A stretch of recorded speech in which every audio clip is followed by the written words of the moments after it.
Good evening, everyone. Welcome to East Gippsland Shire Council's meeting of Tuesday, the 13th of April 2021. East Gippsland Shire Council live streams, records and publishes its meetings via webcasting to enhance the accessibility of its meetings to the broader East Gippsland community. These recordings are also archived and available for viewing by the public or used for publicity or information purposes. At the appropriate times during the meeting, any members of the gallery who are addressing the council will have their image, comments or submissions recorded. No other person has the right to record council meetings unless approval has been granted by the chair. The Victorian Government has amended the COVID-19 Omnibus Emergency Measures and Other Acts Amendment Act 2020 that enables council meetings to be conducted by electronic means, video conferencing, until the 26th of April 2021.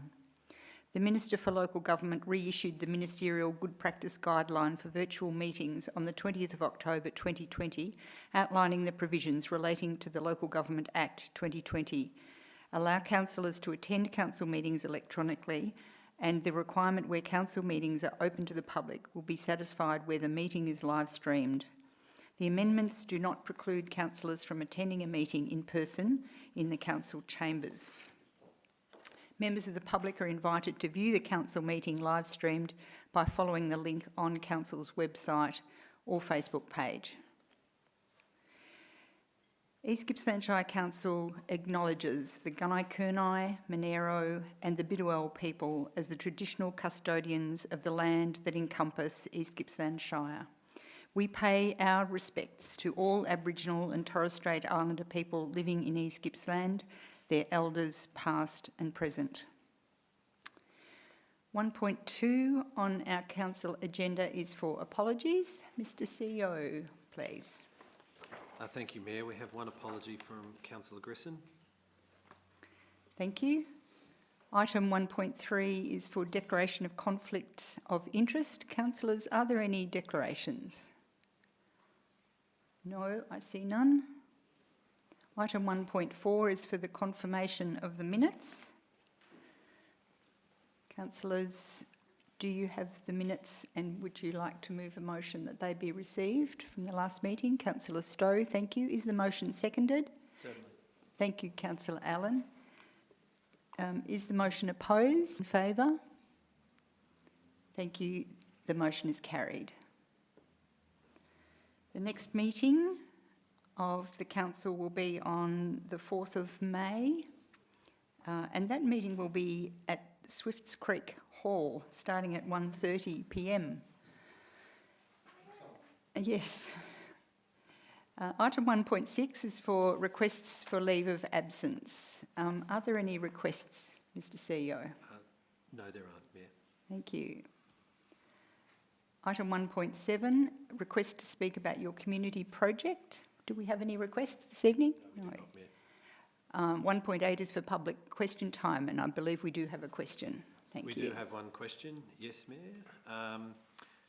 The question is from Mrs. Lynette Colino of Eastwood. She has asked me to read that out on her behalf. Her question reads, I would like to know why there was no CCTV cameras put up whilst the new skate park was being updated. And she provides some background. There has already been a bashing. This park is for our children and grandchildren to be safe and have fun in, I'm assuming that should read, and not for delinquents to steal and bash children. Mums can't leave their children on their own anymore. I'm very disturbed by this. I'm going to throw to Mr. Weatherall, who can provide an update. Thank you, CEO. The Bensdale Skate Park redevelopment was planned for delivery in 2 stages, with the first comprising the main works to the skate park recently completed.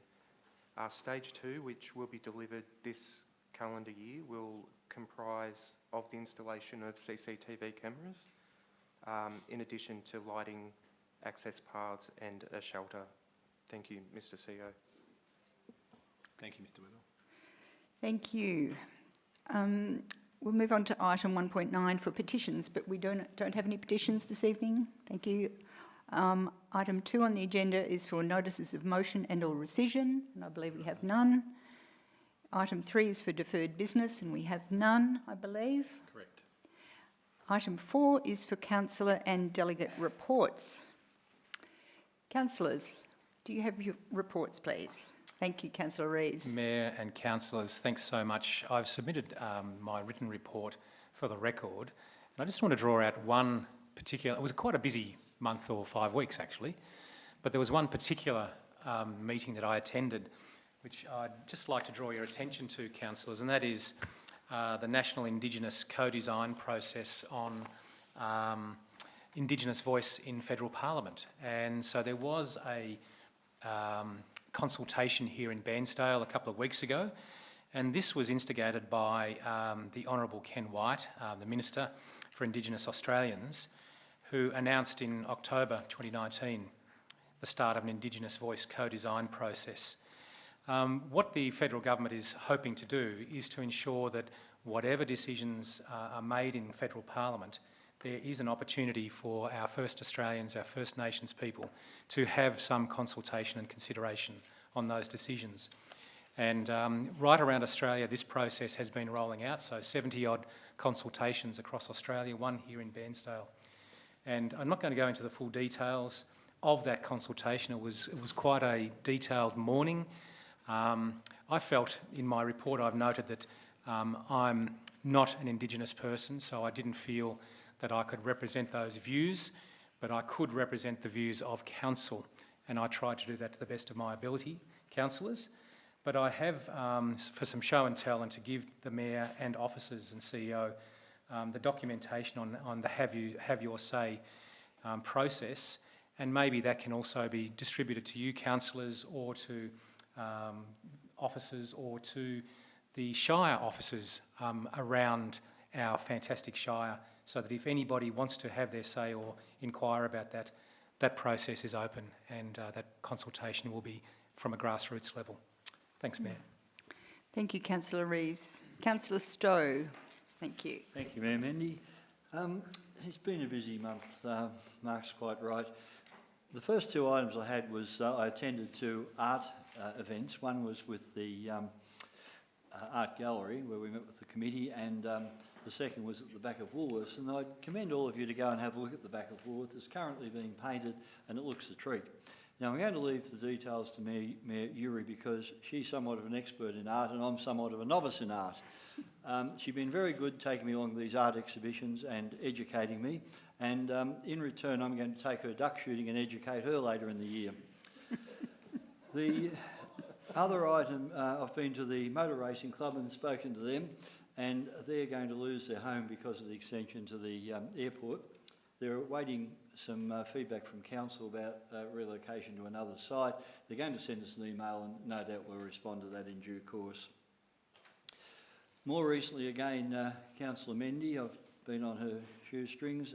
We attended a volunteers strategy meeting together with Anthony Carbine's MP and Tim Bull MP out at the racetrack. They're looking for feedback for government, and it was interesting, the volunteers, the things they're talking about, and we'll get a full report from them in due course. Finally, yesterday, again, Mayor Uri and I attended Neighbourhood House in Bairnsdale. They've got some exciting plans to pull down the old house, which is it's like a third world country in there, and it's about a $5 million budget to rebuild. They're not asking council for any money, but they are asking us for our support. So again, we'll keep in touch with them. They're doing, in my opinion, a fabulous job around there with about 80 volunteers and providing a great service to the town. Thank you, Councillor Stowe. Councillor Crook. Yes, thank you, Madam Mayor. Over the weekend I attended the opening of the new skate park at the Davidson Oval. It was a great event, and it really represents the culmination of many months' worth of work and a significant funding injection that's really resulted in a world-class facility. And it's consistently used by many of the younger members of our community and quite a few middle-aged and older people as well. I think also visitors to our area will really benefit from this development. Provides another reason for them to stop and to stay longer in and around our town centre. It's a great outcome and one that I'd like to recognise and commend the work of the council staff and also previous councillors in bringing this fantastic piece of infrastructure to fruition, and the work of our current youth and engagement staff and their contributions towards the successful opening of the facility and the competitions that were run on the day. Last week I also, at the invitation of the Marlow Landcare Group, attended the Marlow foreshore and met with several members of the Marlow group there. Several council officers also came along, and we were shown several areas of really high use in the foreshore area which fall under council's jurisdiction. These areas contain some nationally listed critically endangered rainforests, and the Landcare Group are doing some great work in trying to maintain these natural values in recognition of the tourist drawcard that they provide, and the role they play in bank stabilisation of the escarpment and the contribution they make to the endangered species protection at a local and indeed a national level. But the area is also not without its issues. Weeds continually invade the site and erosion also appears to be accelerating. Our council has developed a foreshore management plan for this area, and it was really pleasing to have some of our staff accompany me as we inspected the area and explored the possibilities and how they could be addressed and realised into the future. Councillors, the Coastal Council's meeting for this week was actually in part postponed. There are some significant financial decisions that need to be made, and at our meeting yesterday we didn't actually have a quorum to make those decisions. So unfortunately that will have to happen at another time. But I would just mention that the National Forum on Coastal Hazards is still in preparation, and that's also been delayed because of COVID-19 and the border closures and some other playing major considerations there.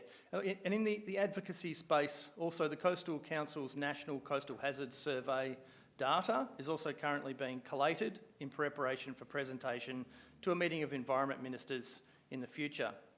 The Coastal Council intends for this work to help shape future policy as our coastal towns and settlements, the infrastructure and the environments around the coast continue to face increasing risks from extreme weather events and inundation.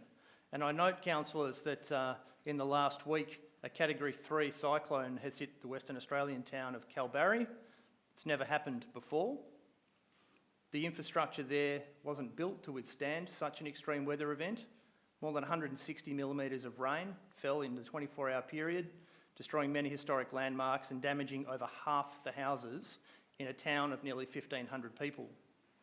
Councillors, this is consistent with the predictions of climate change and more severe weather events happening more often. And it really highlights to me the importance of us acting on this important issue. Thank you. Thank you, Councillor Crook. Councillor White. Thank you, Mayor. I, as part of a new committee, attended the, I call it the inaugural Agricultural Advisory Committee. It was great to see the members who have put their names forward to be part of that committee. There were no decisions made on that day, but looking forward to the advice that they could give us on agriculture in this region, bringing things to council that possibly we could act on or assist them with. So, you know, I'm really looking forward to that. It's the first time a committee of that group of people has ever been formed here. So it's, I'm really looking forward to what they can do to assist in the future. Also, had great pleasure of travelling up to Buchan recently and having lunch at the Buchan Caves Hotel at the invite of the Governor-General and his wife. He certainly is an impressive man in the way he networks with the people when he meets, and you know, he is really just a genuine, down-to-earth person. Wonderful Governor-General. But it was also so pleasing to see Buchan, you know, in advance of the fires, now looking green, a couple of frames of homes, and the place tidied up, and the people actually appearing to be so much in a better place as a result of, you know, change of seasons and some things going their way, and you know, their rebuild in progress. So that was the best outcome of that meeting. Thank you. Thanks, Councillor White. Councillor Allen. Thank you, Mayor Mindy. I've submitted my report, but I'd just like to pick out a couple of special things that I've done over the last 3 or 4 weeks. And one of the really great days I had was at the invitation of the Now Pony Club for their 2-day event, which I attended along with my wife Diane, and we had a fantastic time there, and it was great testament to 4 very determined women who organised the event that drew over 107 competitors over the 2 days, aged from 7 to 60, I think they said. So we really did enjoy that, and the only one thing I took out of it is that they would really love a lock-up shed to put their brand new mower in, so they don't have to take it home. And following up from John's comments and the Governor-General, I had the pleasure of going to Club Terrace to greet the Governor-General for his visit up there, and the people up there made me feel more than welcome. It was a great occasion. I was supposed to follow up to Can River, and I had to skip lunch because I spent an hour and a half talking after the meeting and subsequently missed lunch. But that was fantastic. And another really special day I had was at Mark's Alpine School for their end-of-term graduation for the 42 children that had been through. And what really made it special for me was that my great-nephew, James Wilson, was one of the graduates. And I really urge, if we get another invitation to a similar event, go, because it is so uplifting to see the kids, the leaders of the future. It was really great. And the other thing that I would mention is that over Easter there was an exhibition sponsored by the National Library of Australia, Melbourne University, Deakin University and FRDC, Federal Research and Development Corporation, called The End of an Era, which was the last of the Gippsland Lakes fishermen. And I mention that particularly to acknowledge the work of Linda Mitchelson-Twigg in bringing the event to Lakes as a culmination of 3 years of lobbying, seeking funding and getting the project off the ground. Thank you. Thank you, Councillor Allen. Councillor Van der Gel. Thank you, Mayor. Despite fitting a holiday in, it actually has been a bit of a busy few weeks. So firstly, I just want to acknowledge that I was invited by Albert from Paynesville to visit Opal Aged Care with him in Paynesville. He really wanted to stress the importance of therapy dogs, so that in those sort of areas, he also goes to primary schools.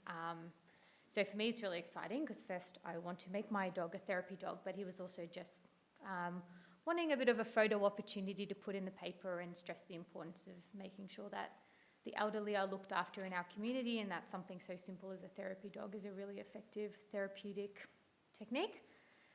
Also attended the skate park opening, which for me was really exciting. I also work with Save the Children, so I was able to stay for the rest of the day and find out some similar things about how great the new skate park is, and maybe also some of the concerns. So I will share that with the councillor group. A few weeks ago, I got asked to open Days for Girls, training day. So it was a training day teaching people to sew, and they were making sanitary packs to send overseas.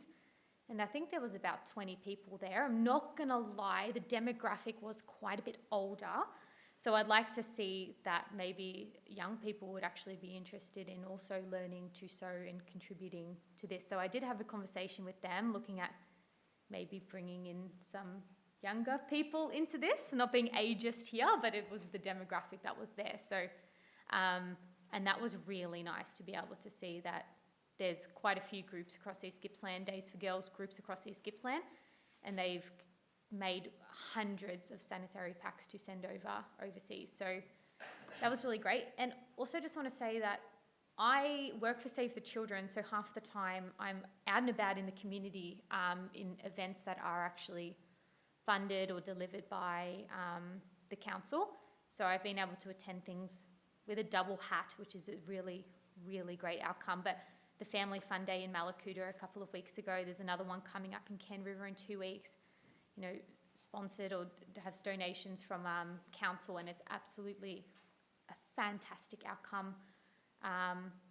There was, I would say, over 100 people in Malakuta that attended that. So also nice just to hear what that community, what the needs are there. And yeah, attended the All Boss show. So it's been a busy few weeks, but a lot of it was, yeah, council funded events. So just want to say that I think these communities really appreciate it. Thank you, Councillor Van Diggle. Councillor Buckley. Madam Mayor and fellow councillors, I attended the Regional Rising Summit as an executive committee member of the Rural Councils Victoria, meeting with Michael McCormack, the Deputy Prime Minister, and other keynote speakers. Regional Australia is undergoing a renaissance as an attractive and viable alternative to capital city living, with opportunities for affordable housing and better work-life balance. The summit provided a clear picture that regional Australia will face challenges with social housing, planning and infrastructure, yet it is well placed to handle the anticipated population growth to rural Victoria. A multi-million-dollar city-based campaign, movetomore.com.au, is to be launched with 1 out of 5 city dwellers wanting to make the move.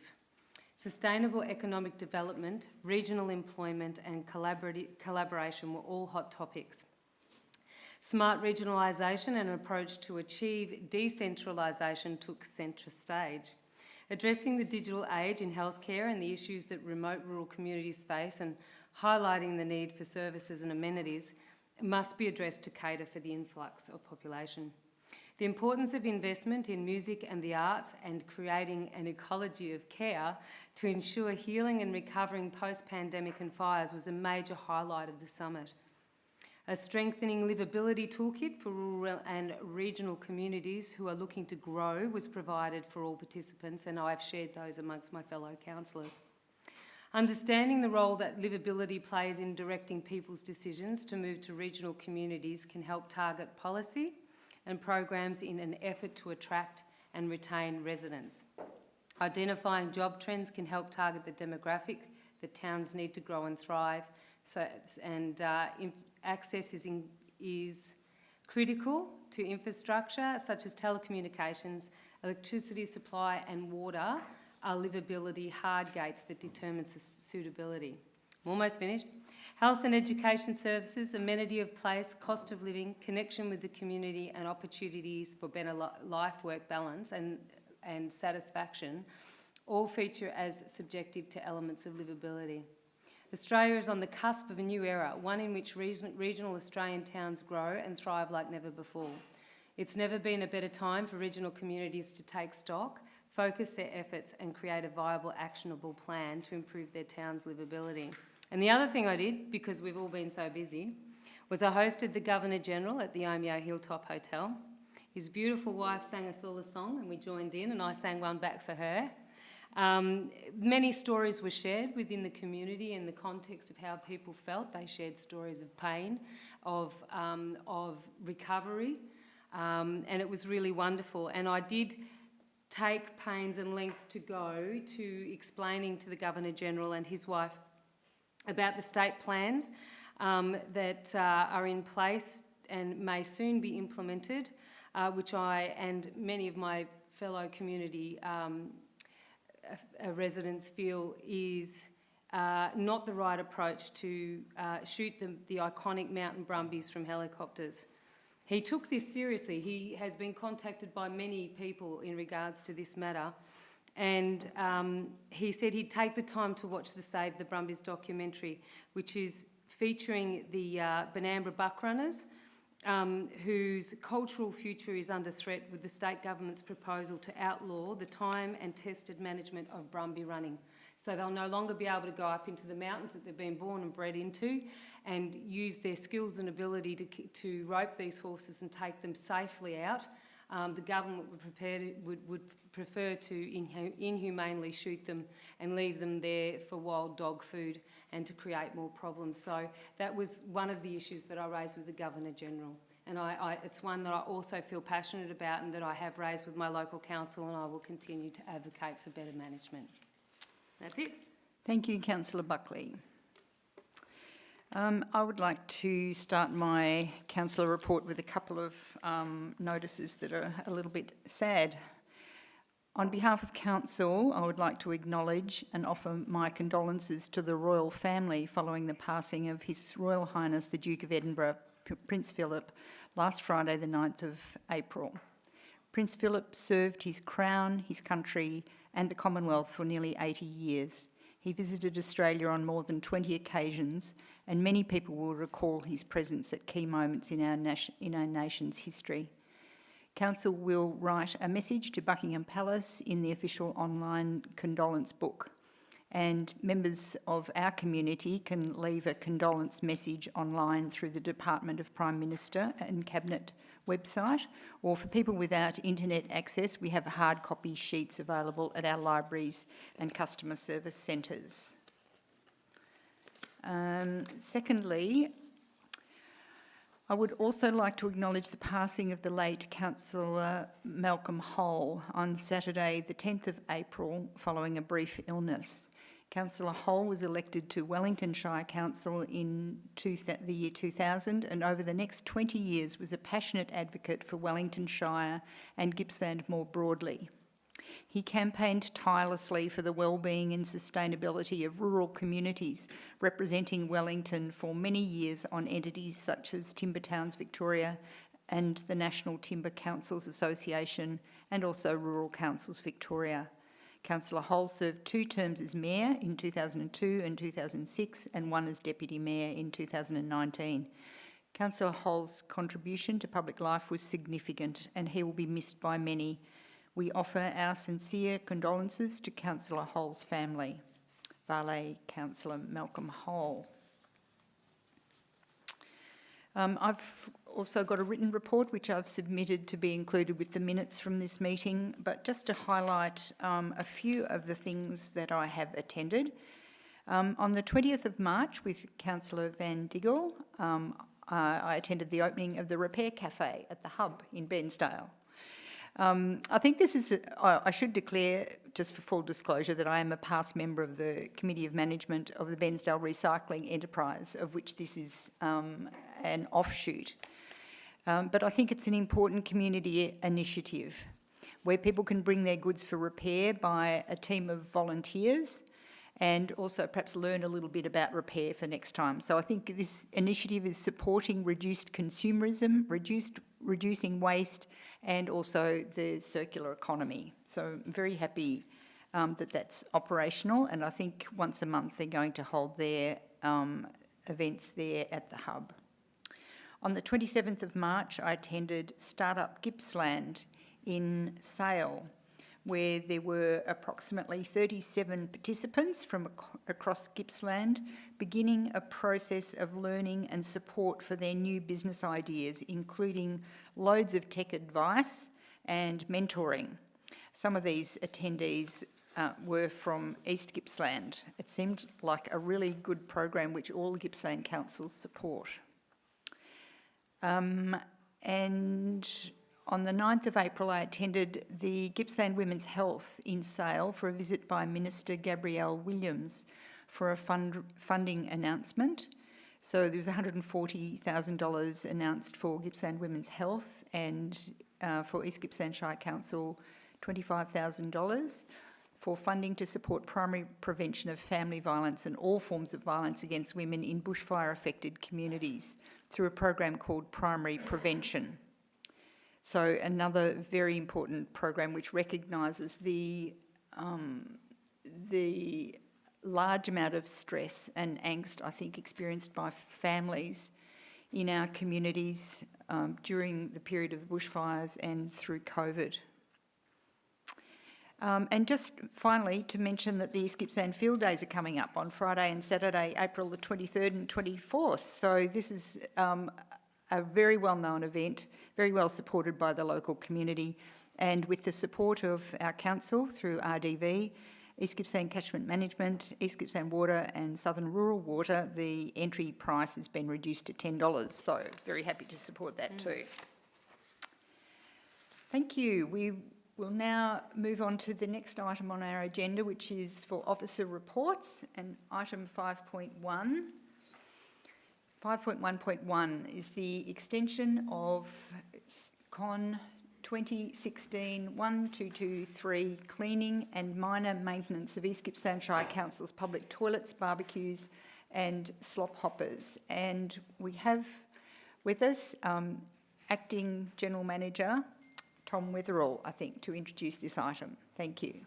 Thank you, Mayor. Councillors, before you is a report seeking your approval to extend a contract for the cleaning and minor maintenance of East Gippsland Shire Council's public toilets, barbecues and slop hoppers for a period of 2 years. Salient points of this report for Council to consider include the purpose of this contract, which is for the provision of services related to the inspection, cleaning and minor maintenance of the majority of Council's public toilets, barbecues and associated facilities. The date of the contract commencement, which was the 1st of August 2016, for an initial term of 5 years, ending August 2021. Under the agreement, Council has the option to extend the contract for up to 24 months. And finally, the contract extension, as recommended, will carry the agreement through to August 2023 in accordance with the existing terms and conditions. The report is presented for your consideration. Thank you, Mayor. Thank you, Mr Wetherall. Councillors, are there any questions? Councillor Stowe, you have a question? No. I have a question, please, Mr Wetherall, and that is, obviously, this is a really important contract. The cleaning of our facilities across the Shire is incredibly important.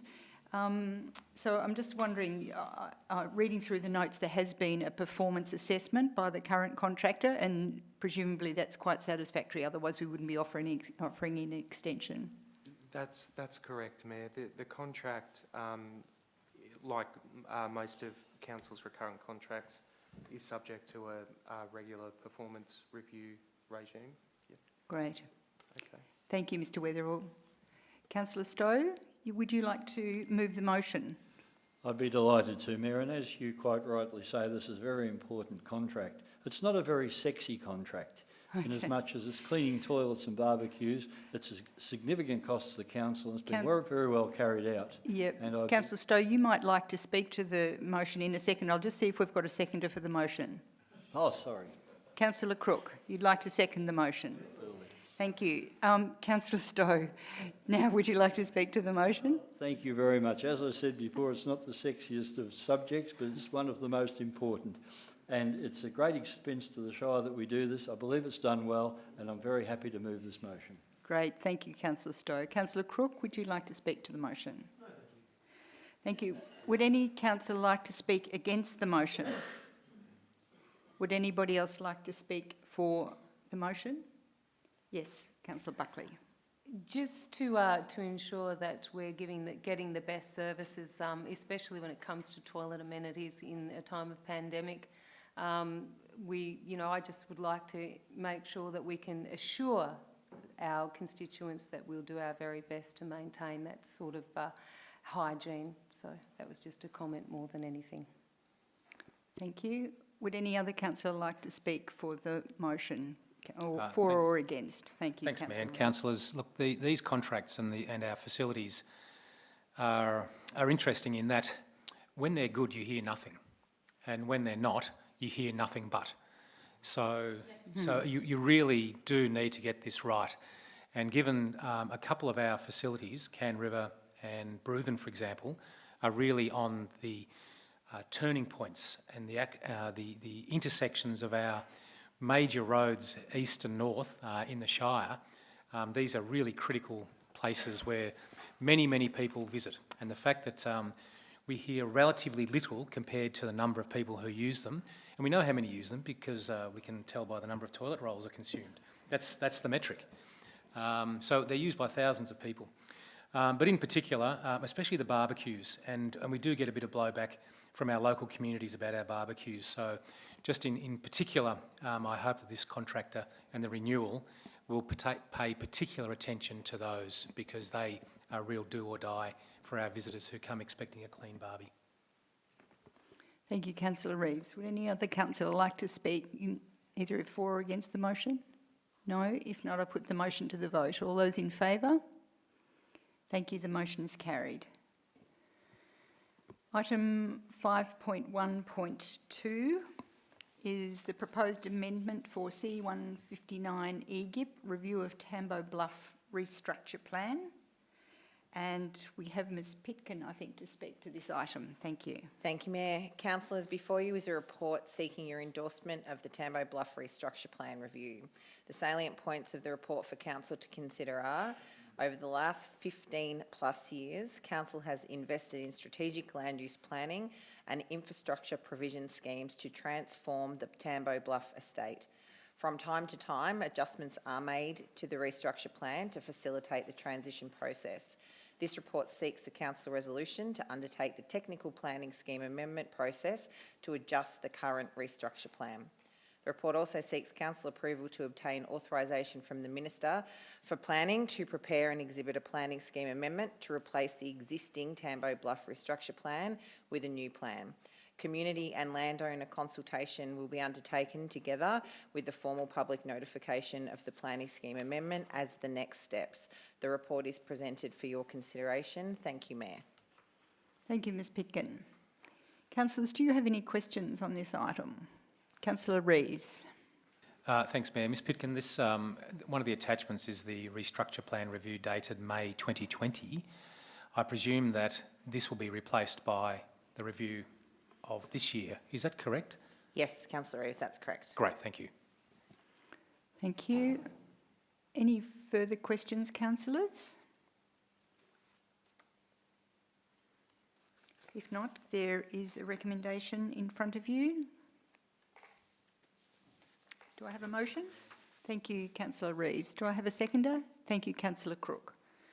Would you like to speak to the motion, just Councillor very briefly, Reeves? Tambo Bluff, as is noted in the report, has been a project for 60 odd years in retrieving what was poor planning and poor design in the first instance.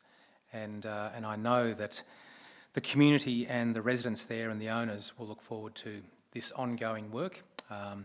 And I, as a councillor in my term, hopefully the next 3 years, and future councillors, I hope, will look forward to not seeing Tambo Bluff as a regular item on our council agenda.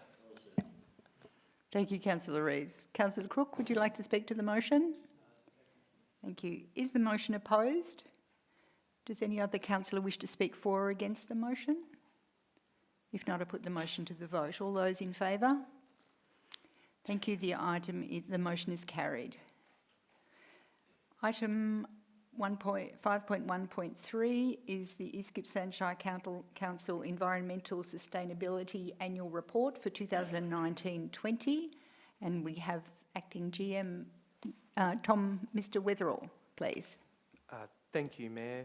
Councillors, before you is a report seeking your endorsement of the Environmental Sustainability Strategy Annual Report for the 2019-20 financial year period, and approve its release and making it publicly available. The Environmental Sustainability Strategy Annual Report outlines Council's achievements and highlights for the 2019-20 financial year. The report is an important tool for Council to review the progress of the strategy's implementation. There's also a mechanism for sharing and highlighting Council's activities and shares the successes and challenges of activities and actions identified in the Environmental Sustainability Strategy. The report includes many great highlights achieved over the reporting period, including improvement improvements in council's resource use and actions taken to improve information and provide education activities for council and the community. The report is presented for your consideration. Thank you, Mayor. Thank you, Mr Weatherall. Councillors, are there any questions of Mr Weatherall?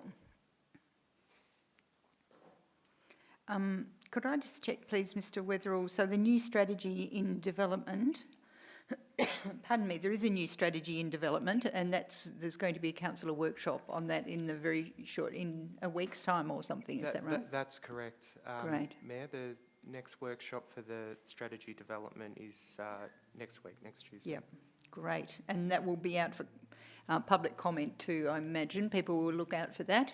In due course, following the initial development with council, it will be certainly available for community feedback. Thank you. Are there any further questions, councillors? If not, there is a motion in front of you. A recommendation, sorry. Councillor Crook, you'd like... Yes, Madam Mayor, I'm happy to move those recommendations. Thank you. Councillor Allen, you'd like to second the motion? Would you like to speak to the motion, Councillor Crook? Certainly, thank you. Councillors and community, this is an important document. It demonstrates our council's commitment to quite a large breadth of environmental sustainability principles and provides a framework that we can now build on as a new council to implement further sustainability measures into the future. Councillors, we've done, the previous council needs to be recognised here as well.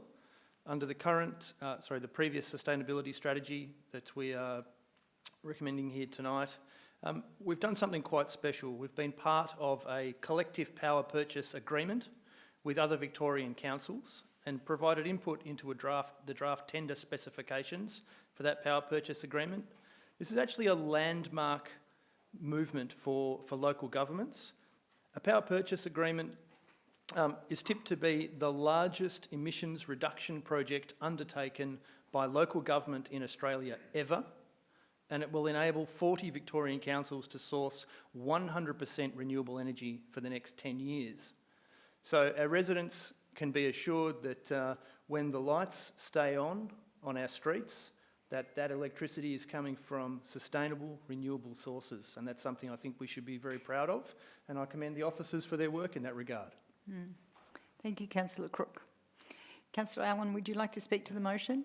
Thank you. Is the motion opposed? Does anyone else wish to speak either for or against the motion?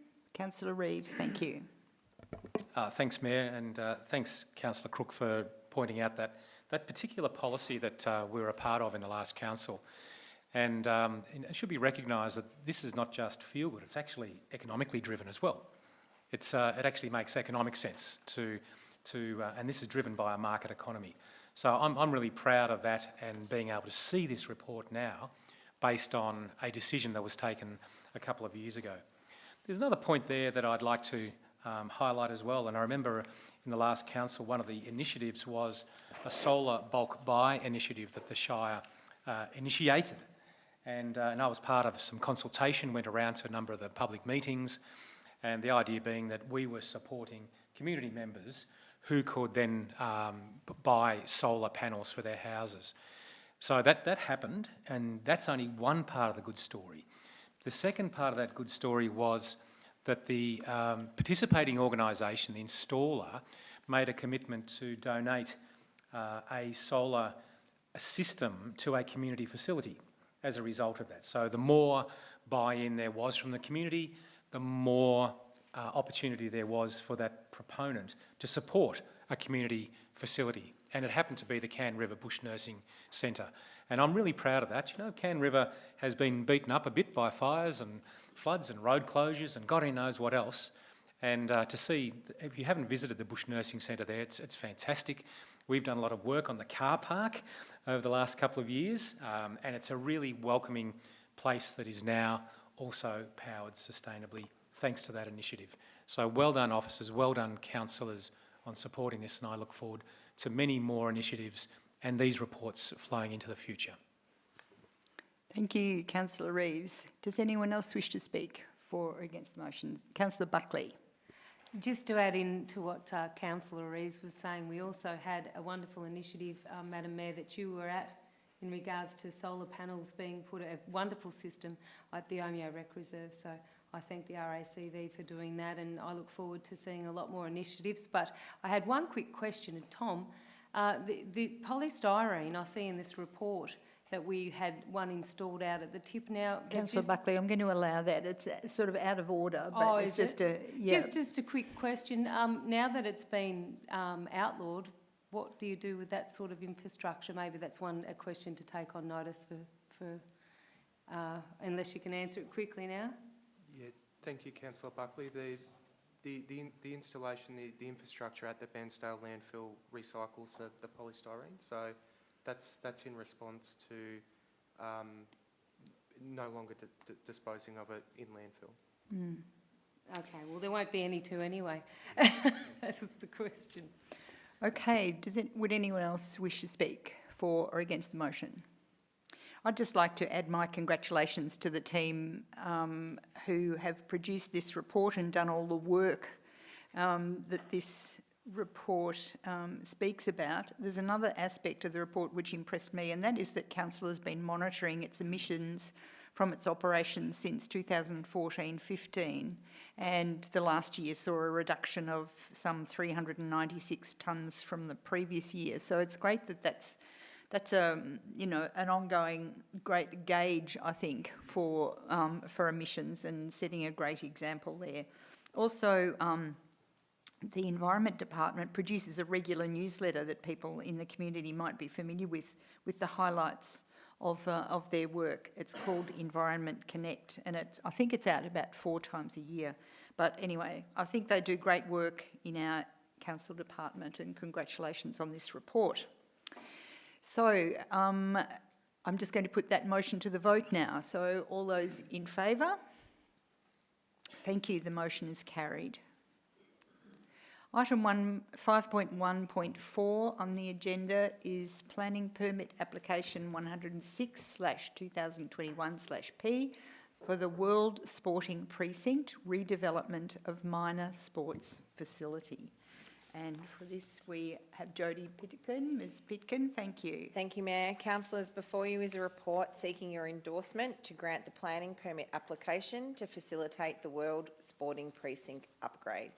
The salient points of this report for Council to consider are: this Council-led project is reported to Council for determination in accordance with our planning permit application delegations policy, as the project has a development cost in excess of $5 million. The application has been subject to public notice and no objections have been received. The proposed development includes redevelopment of sporting grounds, modernisation of facilities, increasing capacity and introducing new formalised sporting grounds, which will be of lasting benefit for the region.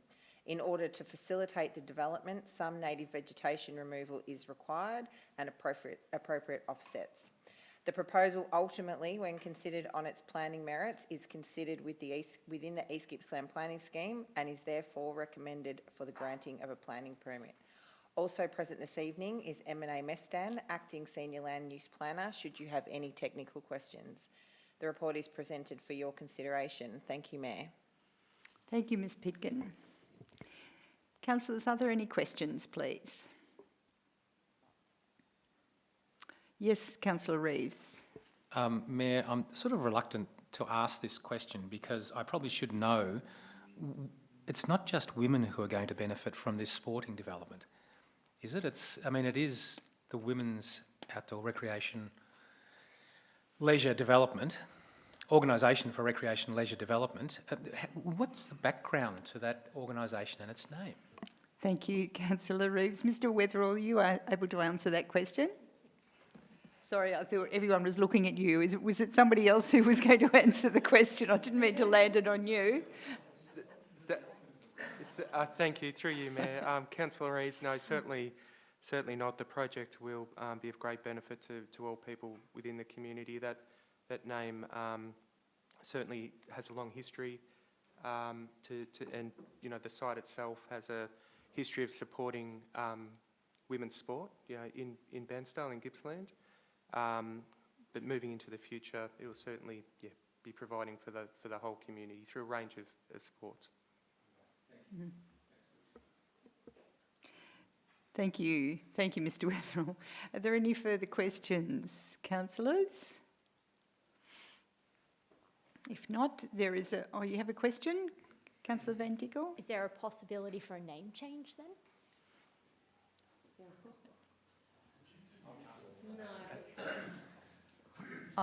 Don't know who that question might be directed towards.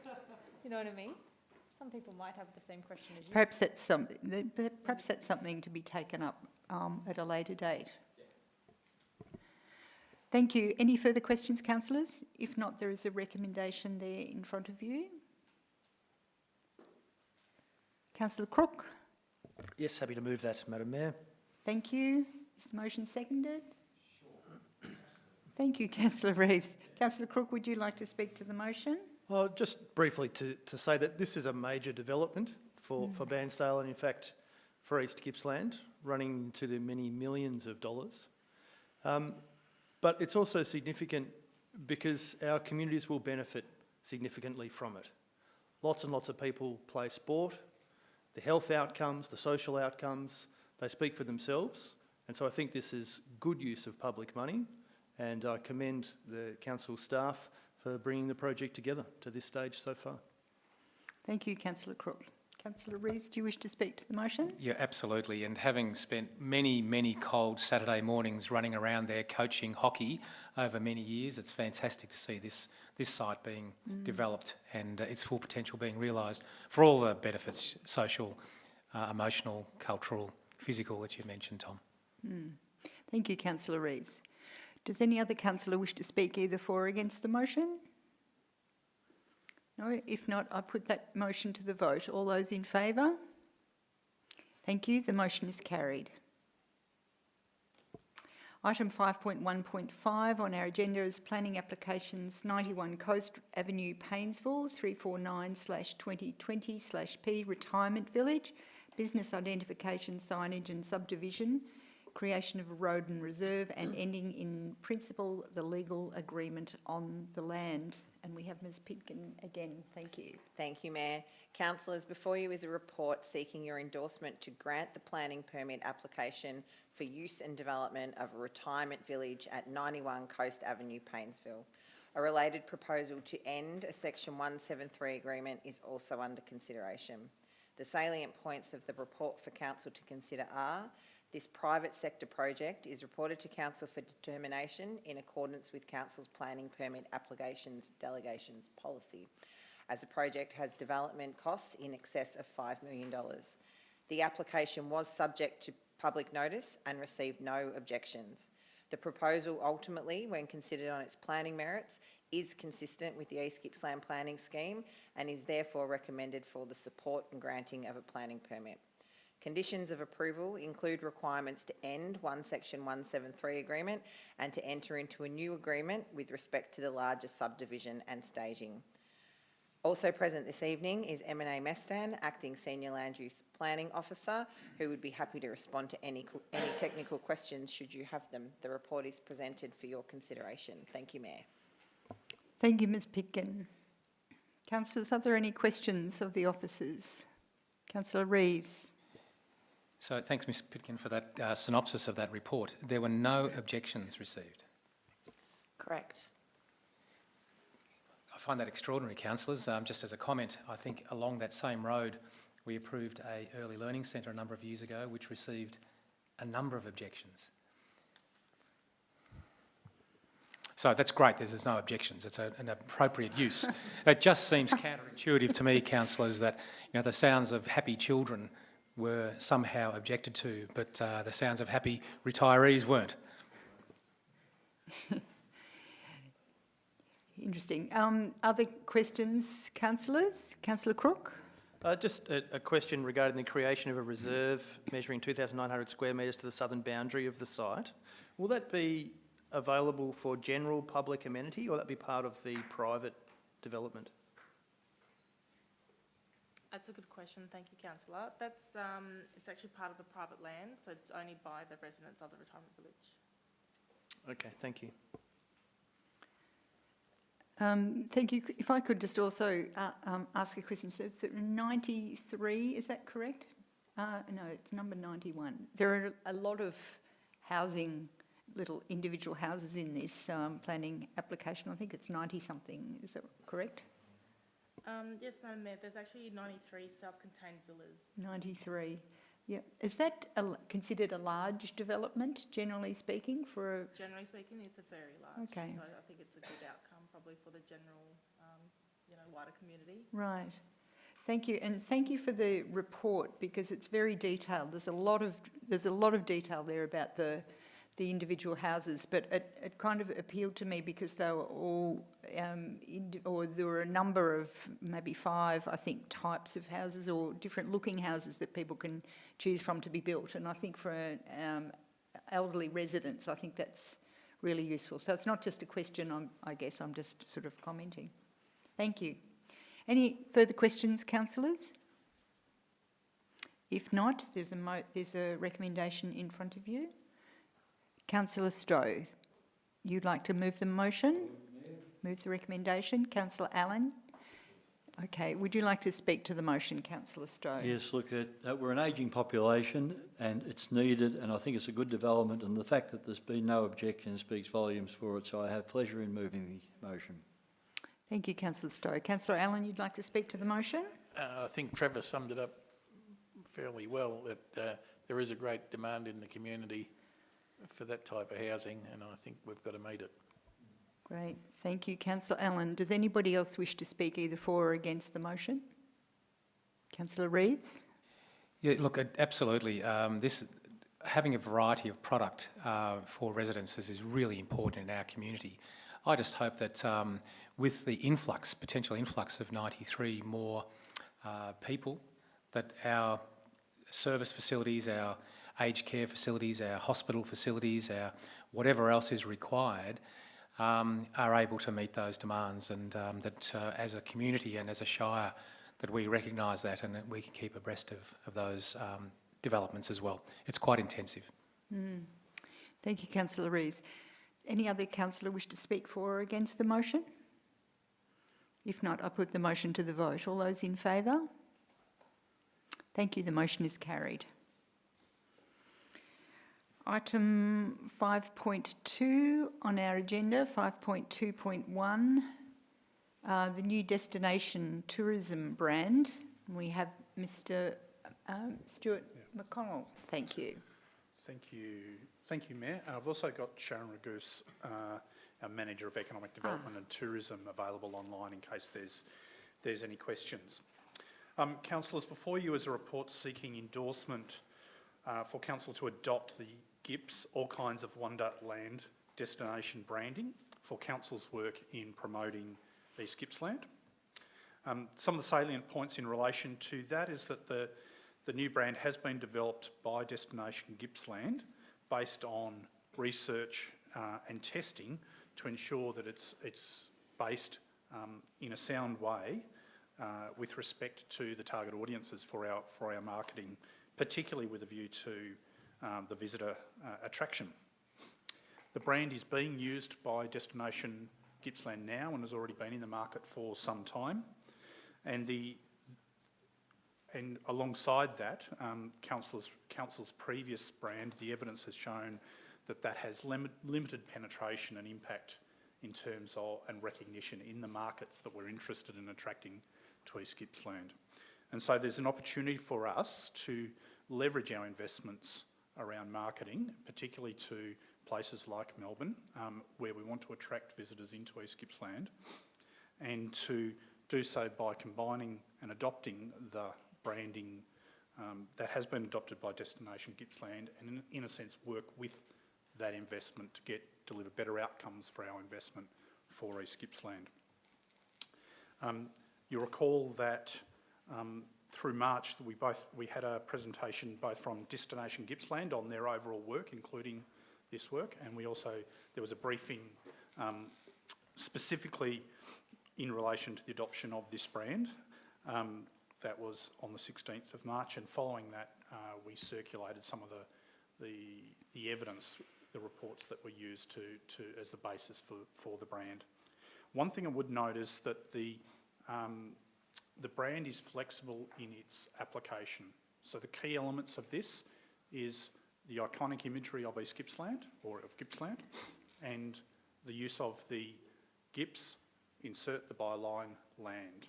And so it was intentionally developed in that way by Destination Gippsland, so that it can be used at a whole of Gippsland level, but it also can be tailored for use at a local level. So we can insert the byline that makes sense for the attributes that we are wanting to market at that particular time. So there's a flexibility in use of the brand and the ability to tailor that to our needs. So with that, you have the officer's recommendation in front of you, and both Sharon and myself are available to take any questions. Thank you, Mr McConnell. Councillors, are there any questions of Mr McConnell or Ms Raguse? Yes, Councillor White. It's just that, you know, the way it's laid out with Gips and then a section in the centre and then land at the finish. Perhaps the question might go to Sharon. Is she, or are we comfortable that this could have a great outcome for us, in that it wasn't really our brand, it was done by Destination Gippsland? Yep. So I might commence, and then if Sharon wants to add to it. So the first thing is that we're confident about the work that's gone on into the development of this brand, and whilst albeit early evidence of penetration and recognition of the brand is positive in terms of the target market. So that's a really important first thing. So is that the early indications are that is positive. And again, within the overall suite that both Destination Gippsland is leading out, East Gippsland features reasonably prominently, and that's understandable because we've got some of the most iconic landscapes and other imagery that you would want to promote in Gippsland as a whole. So we're in a strong position to both take advantage of the investment from Destination Gippsland, but then add to that specifically with the things that we want to promote in East Gippsland. Sharon, is there anything you would want to add to that? Thank you, Stuart. Councillor White, the only thing I would add to that is that we're in a unique opportunity. We've got a unique opportunity at the moment to really leverage all of the woodwork and the investment that's currently in market with the various campaigns by Visit Victoria and also Destination Gippsland. Having too many messages in the marketplace actually is counterproductive. At the moment, the Naturally Magic brand that we have and has served East Gippsland well in the past is certainly not getting the market penetration and the traction that we need. So I think in this instance, I'm very confident that this is absolutely the way to go and is stretching our very valuable dollar that much further. Thank you. Thank you, Sharon, and thanks, Councillor White. Any further questions, councillors? Councillor Crook. Just a point of clarification. I think I might have asked this, but I forget the answer.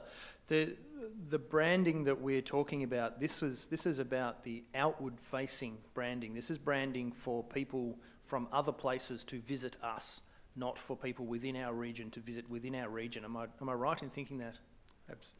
Through you, Mayor.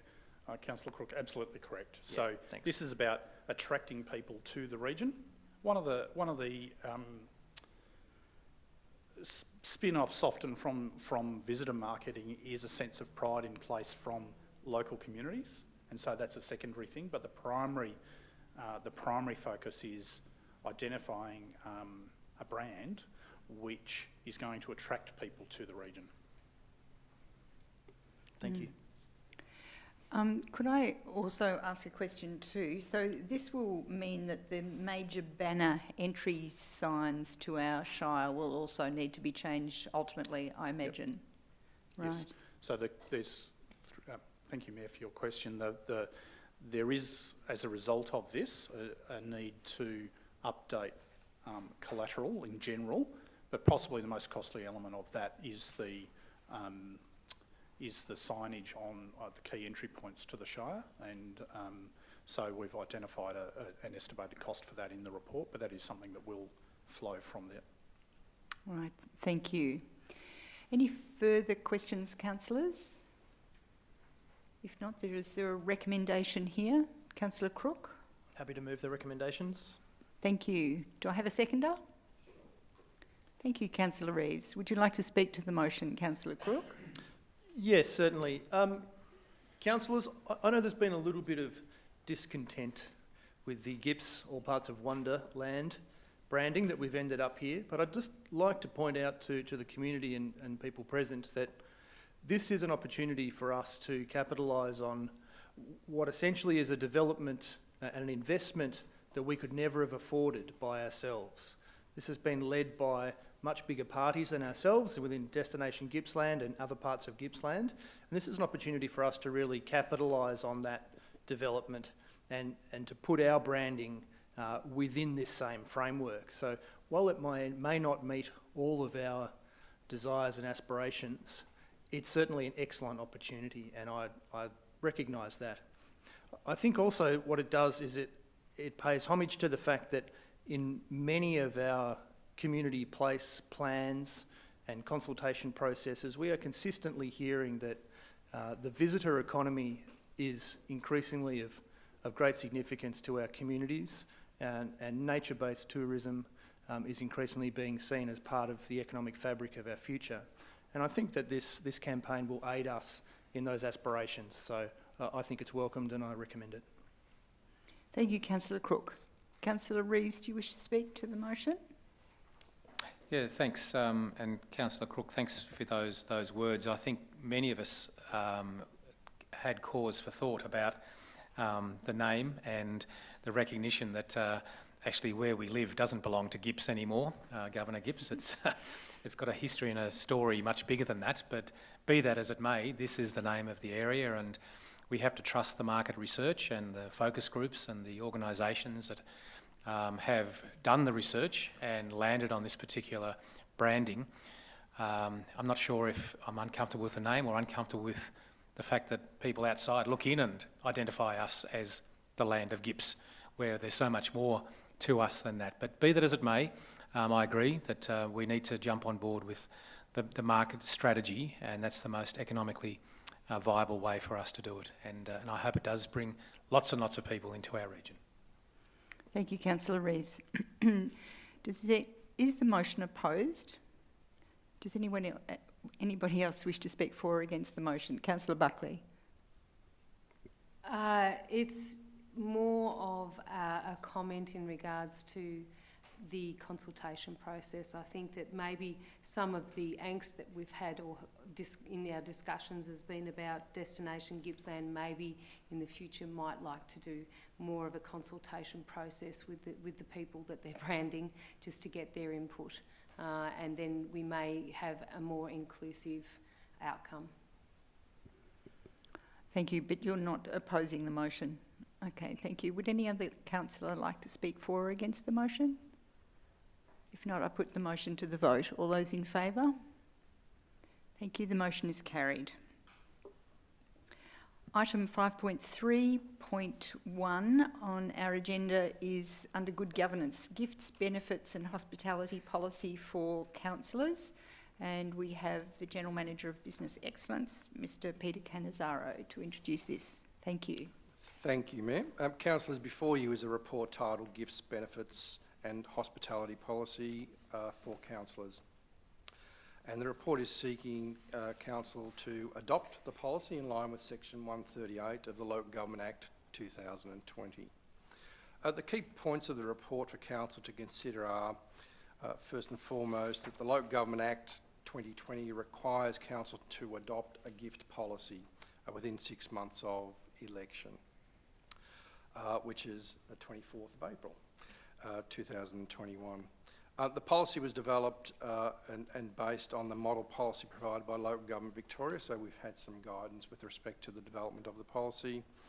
The Act requires that the policy must include procedures for the maintenance of a register that records gifts and so on. The overriding purpose of the policy is to support councillors in East Gippsland Shire Council to maintain high levels of integrity and public trust in council decision-making. The key policy position is that councillors will not seek or accept gifts, benefits or hospitality from people where this is likely to create a conflict of interest with their public duty. I have also today present the Manager Governance, Jane DeCosta, who is available to respond to any questions of a technical nature within the policy. The report and recommendations are presented for your consideration today, councillors. Thank you, Mayor. Thank you, Mr Canizzaro. Councillors, any questions on this item? Councillor White, thank you. I'd just like to ask the question. It's not significantly different to what's already preceded it. Is this, in terms of gift disclosure, we've always had that obligation as councillors? Through you, Mayor. Councillors, what you've seen in the past is a snippet within the councillors' code of conduct that recorded elements of a gifts policy. This policy is slightly different in terms of it's a policy as opposed to an aspect or an element within the code of conduct. So it is a policy that is required to be adopted as per section 138 of the Act. But it does tease out the elements in terms of what is acceptable practice with respect to gifts, benefits and hospitality. So it is a broader policy than the clauses that you saw in the Code of Conduct. Thank you. Councillor Crook, you also had a question? No, it's okay. I think I've clarified for myself, but I will just make the... No, it's okay. I've clarified it. Mm-hmm. Thank you. Are there any other questions of the officers, councillors? Councillor Crook, yes. Sorry, I will still ask the question because I'm still a little bit unclear. With known or anonymous giver providing a gift with a value up to $50, under this policy we would be obliged to declare all offers and acceptance of those gifts to the Manager of Governance. That's correct. So even if we get given a ballpoint pen, for example, we are still required to declare that. Mr Costa, would you like to value answer that? Up to $50, I think it says in the policy. Thank you. Thank you, Mayor, and thank you, Councillor Crook. Just to answer that, that would be classified as a token gift, and you're allowed to accept those. It's the non-token side of things. So if you were to attend, for example, a conference and you're given pens and USBs, they are not required to be declared. Okay.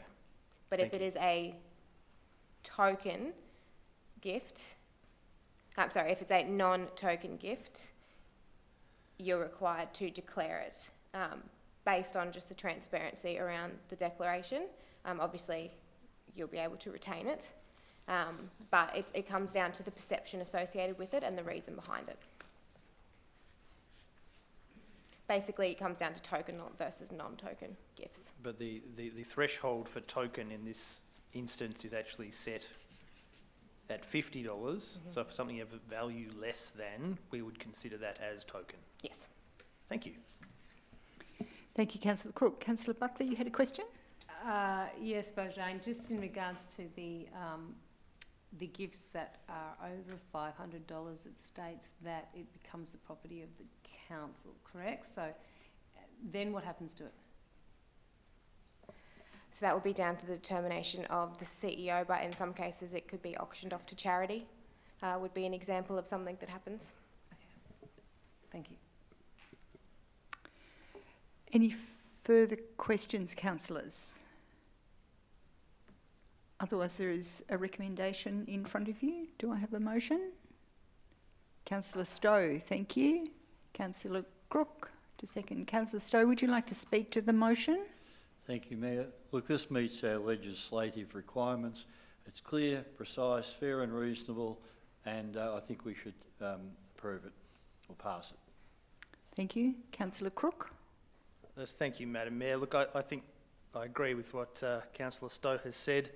This is a fairly significant tenet of our transparency and accountability framework. We need to be assured, or to be able to assure our constituents and the public at large, that we're not receiving donations like we see happen at other levels of government that unduly influence policy outcomes. So I'm really happy to endorse this policy. Thank you, Councillor Crook. Is the motion opposed? Would anyone else wish to speak either for or against the motion? If not, I'll put the motion to the vote. All those in favour? Thank you. The motion is carried. Item 5.3.2 on our agenda is the Municipal Association of Victoria State Council meeting motions, and we have Mr. Peter Cannizzaro to introduce this item, please. Thank you, Mayor. Councillors, before you is a report titled Municipal Association of Victoria State Council Meeting Motions, which is seeking to adopt and endorse motions for consideration at the MAV State Council meeting in May. The key points of the report for Council to consider are that the MAV State Council meeting is going to be held on the 21st of May, and nominations of notices of motions and topics close on Friday the 23rd of April 2021. The key parameters that we need to consider when drafting the motions are that they are firstly supported by a resolution of Council, that they have statewide significance to the sector, and relate to a sector priority in the MAV Strategic Plan 2019 to 2021. Before you there are three motions presented for consideration, and they are firstly prioritisation of vegetation management, secondly aiming for zero waste by 2030, and thirdly developing strategic partnerships. These motions will enable MAV to advocate for better vegetation management to protect vulnerable communities from fires, also to seek to provide support to minimise waste by 2030, and also to provide engagement of local communities in the management of coastal and mountain regions. So before you, councillors, is a set of recommendations. Tonight also we have Bojane Da Costa, Manager Governance, to answer any technical questions you may have. So I present the recommendations and report to you. Thank you, Mayor. Thank you, Mr. Cannizzaro. Councillors, are there any questions of officers? If not, there is a recommendation in front of you. Do I have a mover? Thank you, Councillor Crook. Do I have a seconder? Is that a seconder? Councillor Reeves, thank you.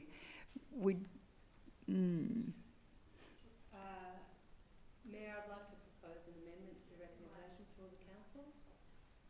Thank you. Would you like to state your amendment, please? Yes, to defer the draft MAV motion to develop strategic partnerships as per attachment 3 for further development for a future MAV State Council meeting. Great, thank you. So, Councillor Crook, as the mover of the motion, are you willing to accept that amendment? Yes, Madam Mayor, I very am. good. The amendment is up on the screen for people watching on the live stream. Thank you. So just to clarify, the amendment simply seeks to remove the third suggested motion Yes, only the third. for consideration at a later time. Yes, Councillor Crook. May I speak to the rationale of the motion? In just a moment, please. Councillor Reeves, are you happy to accept the amendment as the new motion? Thank you. Then For the record, yes. Great. Thank you, Councillor Reeves. Councillor Buckley. So, delaying the proposed motion on developing strategic partnerships until the future MAV State Council meeting will provide additional time to further investigate and understand the issues facing coastal and mountain communities, and to propose a framework to involve communities in managing their local, state and national parks. Thank you, Councillor Buckley. Councillor Crook, would you like to speak to the new motion? Yes, certainly. Look, I'll speak to the part of the motion that I have proposed, which is to aim for zero waste by 2030. Councillors, as the primary authority for waste management, local governments have a pivotal role to play in the development and implementation of waste management, but we often lack the support required to advocate for, adopt and implement innovative solutions. A zero waste policy by 2030 would assist councils in achieving these zero waste goals as soon as possible. The adoption of a zero waste policy by 2030 would also enable MAV to further the goals of local government across Victoria by advocating with state and federal governments to better support the initiatives and realise their efforts, or our efforts, in waste minimisation. Zero waste by 2030 policy would allow local governments to really better use the significant levies that we currently pay to the state government through the identification and adaptation of innovative waste solutions. Thank you, Councillor Crook. Councillor Reeves, would you like to speak to the motion? Yeah, thank you, and absolutely endorse Councillor Crook's comments there and the motion that for MAV that he's proposed, and look forward to supporting you, Councillor Buckley, in developing yours. My motion relates to a notice of motion from a couple of weeks ago, and thank you, councillors, for your unanimous support of that. I think that this will resonate with many communities around Victoria, not just those communities that were recently bushfire affected, but especially those peri-urban communities now where development is pushing out into those green areas around the major towns, regional cities, and where we need to have a much more strategic approach to township management, vegetation management. There isn't clarity around roadside vegetation management, as is noted in the motion there. Council, we can actually impose requirements on landholders to clear, but we don't have much traction over roads. So we're really keen through this motion at MAV to actually get a bit more strategic and to urge, in particular, state government to look at roadside management and township protection and prioritise those in future.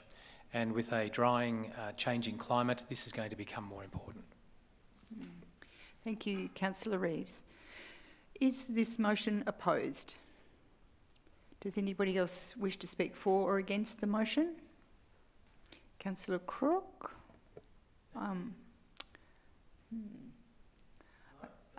Sorry, I just need to check.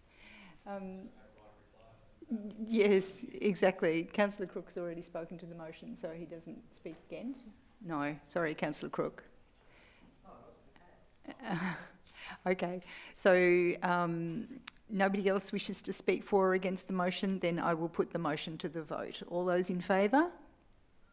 Thank you. The motion is carried.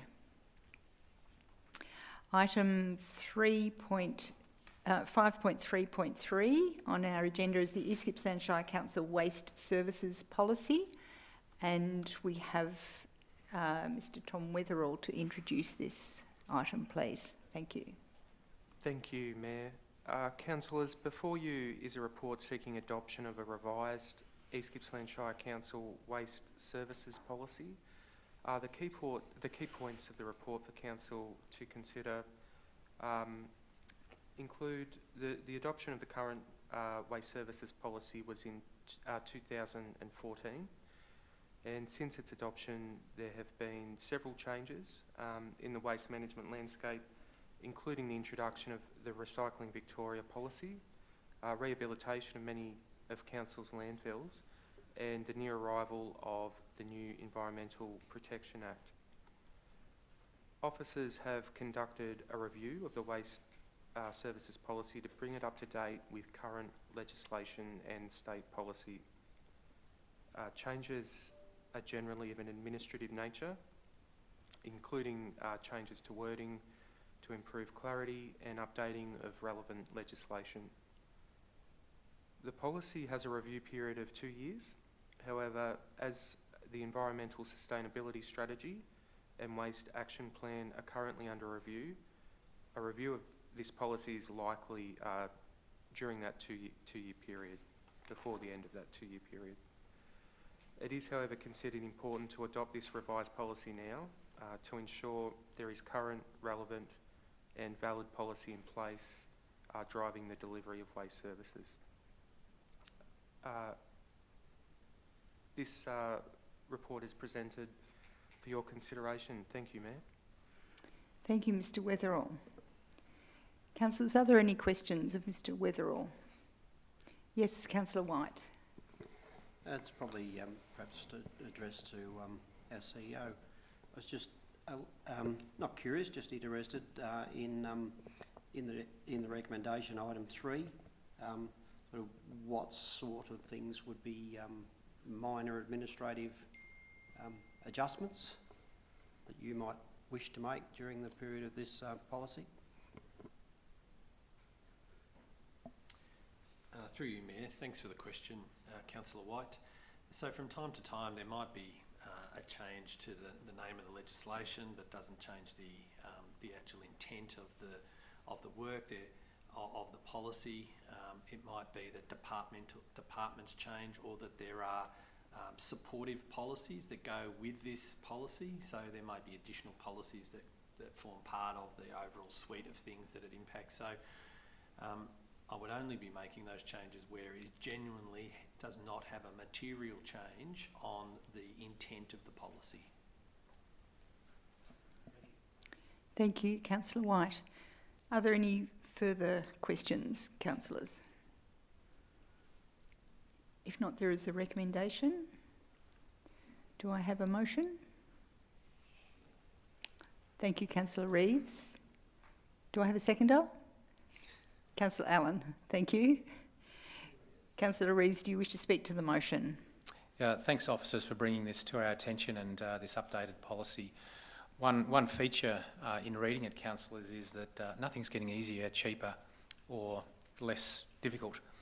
Most of the language is about more stringent controls, more detailed monitoring, new best practice guidelines, increased external auditing and compliance, increase in costs, increase in siting, designing, construction, monitoring and so on.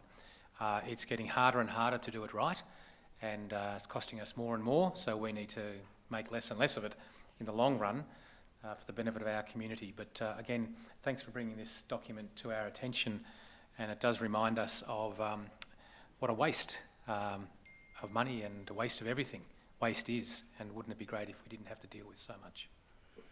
Thank you, Councillor Reeves. Councillor Allen, do you wish to speak to the motion? No. Is the motion opposed? Does anyone else wish to speak for or against the motion? If not, I put the motion to the vote. All those in favour? Thank you. The motion is carried. Mr CEO, we have no urgent and other business to attend to? Correct. Thank you. Item 7 on our agenda is for confidential business, and we do have an item to consider here, which is Con 2021-1415 Omeo Mountain Bike Trail Construction Contract Award.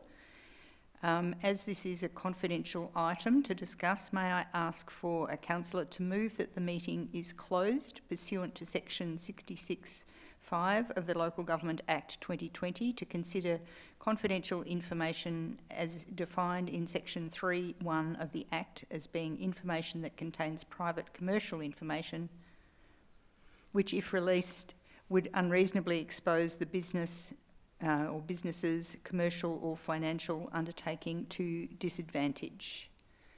May I have a motion, please? Thank you, Councillor Van der Gel. Do I have a seconder? Thank you, Councillor Reeves. I'll put that motion to the vote. All those in favour?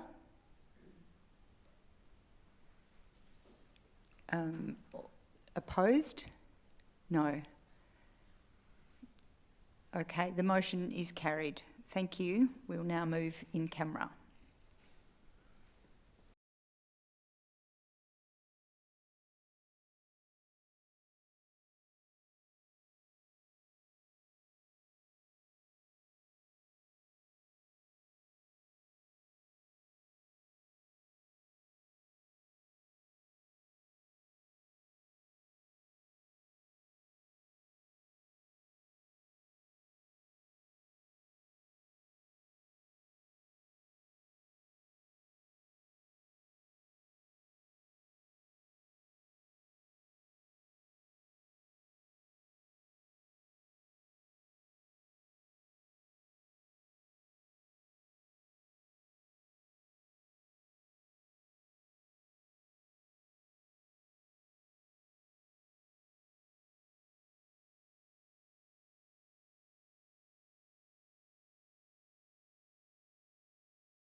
Mayor, I'm happy to move that we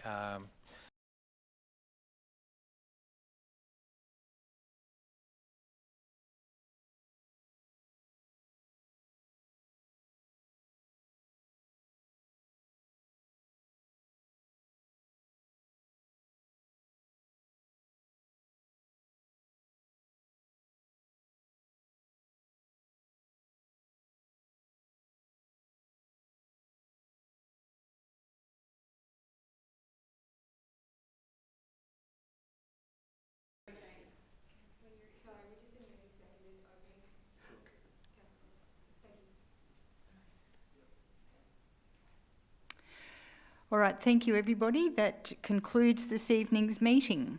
Good evening.